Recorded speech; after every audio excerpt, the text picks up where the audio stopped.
Dr. Bloomer, how do supplements fit into an overall hierarchy of an approach for optimal health in your lifestyle? Well, in my opinion, as an exercise physiologist, an exercise scientist with a strong background in nutrition and doing research with supplements, personally, I feel as though people need to focus, first in terms of overall health. They need to focus first on the exercise and physical activity component.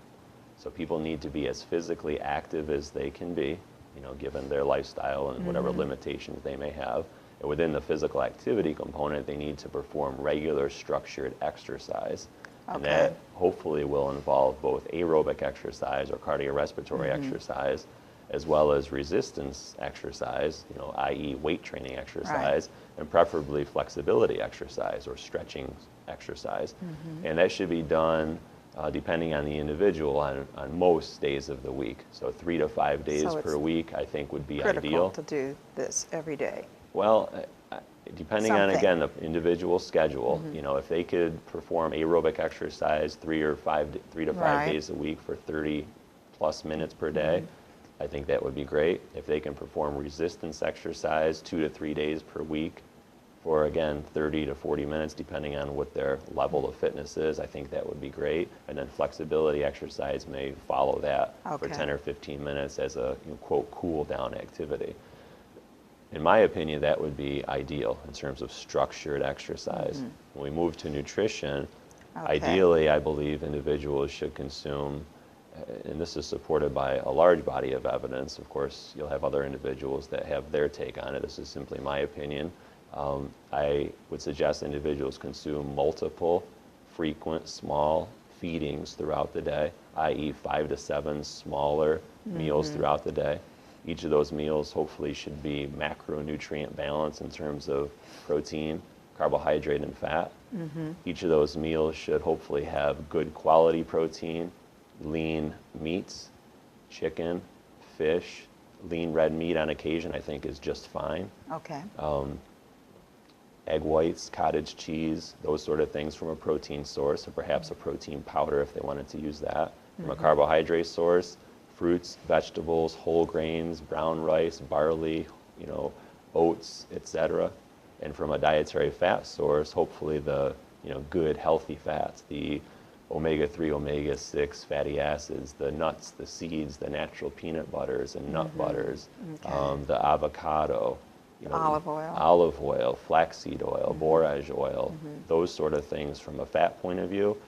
Everything mixed within each of the meals, spread evenly throughout the day in such a way that the person is never starving throughout the day.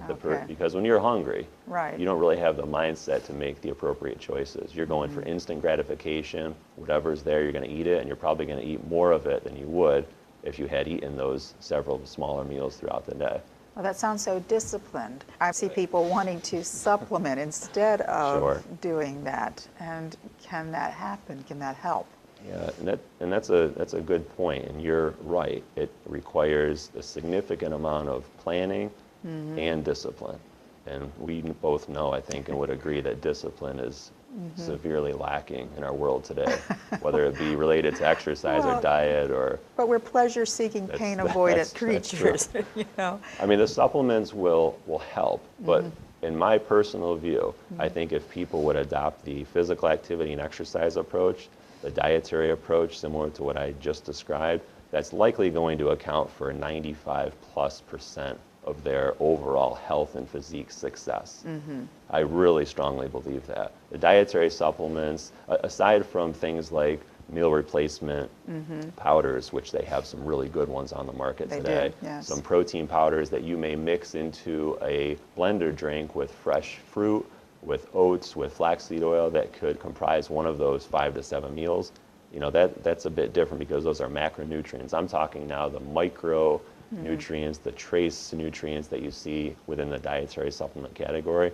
I think some of those will help, but they will help the individual to a minor extent relative to the exercise and the nutrition. But the combination of the two sounds golden. The combination of everything, I think, is ideal because there's some really good science on some nutritional supplements these days, whether we're talking about CoQ10 or resveratrol or some of the other really interesting compounds. Right. Some of these things I do believe will provide benefit to the individual on a case-by-case basis because we know supplementation is highly individual. Some individuals will respond really well to certain things, other individuals won't really see much of any benefit with the same supplement, the same dose. But most individuals, if not all individuals, will see a benefit if they would adopt the lifestyle approach of regular physical activity, exercise, dietary intake. It's so, so important, and I wish people would understand that. And then once you do all those things, my view is you use supplementation more or less as a reward to yourself. I've been successful and disciplined in doing all these things. Now I'm going to reward myself by using this supplement or these supplements to push myself a little bit further. And enhance the overall effect. Right. Because I do think the supplements can enhance the overall effect of the other two, but individuals that eat one large meal per day and don't exercise regularly and smoke 1 to 2 packs of cigarettes per day, but yet use 10 different dietary supplements, I don't believe those individuals will ever achieve the sort of success in terms of physique and health that an individual would if they would adopt the other approach. So you're saying be realistic. Let's be realistic. That's correct. Sure. Thank you, Dr. Bloomer. You're welcome.